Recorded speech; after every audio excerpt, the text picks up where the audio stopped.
Draga djeco, dobar dan i dobrodošli na Zabajkajmo zajedno. Dani dječjih radosti, društva naša djeca Opatija. Moje ime je Antonija, a danas je ovdje sa mnom i moja pomagačica, vilenjačica Petra. Bok!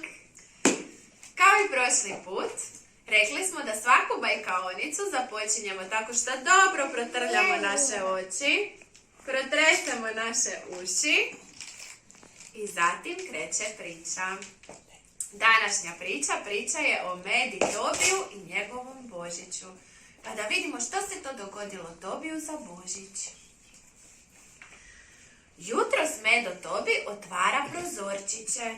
Na svom kalendaru još je puno tih prozorčića ostalo zatvoreno. Toliko vremena preostaje do Božića. Po cijeloj se kući širi miris božićnih kolačića koje mama peče. A Medo Tobi joj pomaže. Kako su fini. Hura, pao je i snijeg kod Tobija. Tobi sa tatom i Anom pravi velikog snjegovića. On je čak veći od Tobijevog tate. Ste vi kad vidjeli snjegovića tako velikog da je veći od Medota? Mama i tata su na božićnom sajmu kupili veliki bor. Gledajte, Djed Mraz je ovdje, rekao je Medo Tobi. Pravo čudo, a ovdje je još jedan. Konačno je došao i Badnjak. Bor je svečano okićen i na njemu gore svječice. Sad Medo Tobi počinje otvarati svoje poklone. Čega li sve ima u tim lijepim paketićima? Šta je to Tobi sve donio? Petra, hoćeš mi pomoći? Petra, što je sve Tobi dobio za Božić? Tobi je dobio jedne sanjke, dobio je valjak za tijesto, dobio je kolačiće, dobio je jednog anđela i zvijezdu od slame. Wow, stvarno je dobio puno darova. A reci Petra, je li tebi teško kao pomoćnici Djeda Mraza? Ne, pomoćnici Djeda Mraza se uvijek zabavljaju s igračkama. O, kako dobro. A reci, jesi ti raspoložena za jednu igru da pokažemo djeci? Šta ćemo igrati? Vilinjaci se vole igrati. Super. Znači ovako, spružit ćemo naše ruke ispred sebe i crtat ćemo krugove s našim kažiprstima. Bravo. Odlično. Sad velike. Velike. Sad malene. Odlično. A sad ćemo raditi kvadrate. Da vidim kako radite velike kvadrate, ko velike poklone.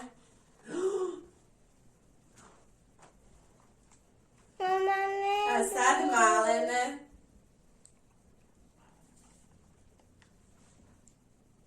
Odlično.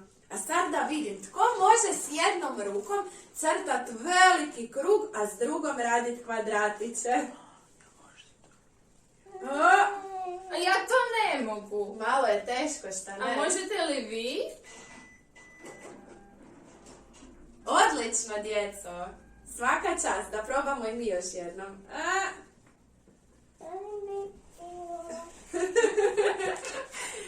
Super, hvala vam puno. A sada slijedi naša likovna radionica.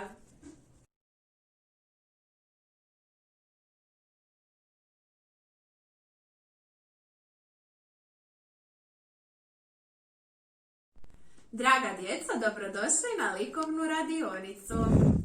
Današnja likovna radionica izrada je božićnih vijenaca od lovorovog lišća.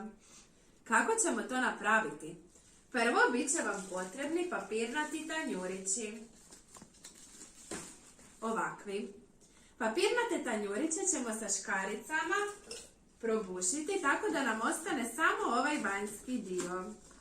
Morate sa škaricama izrezati, tako da vam ostane samo ovaj vanjski dio, rubo tanjurića. Dobro ih izrežite.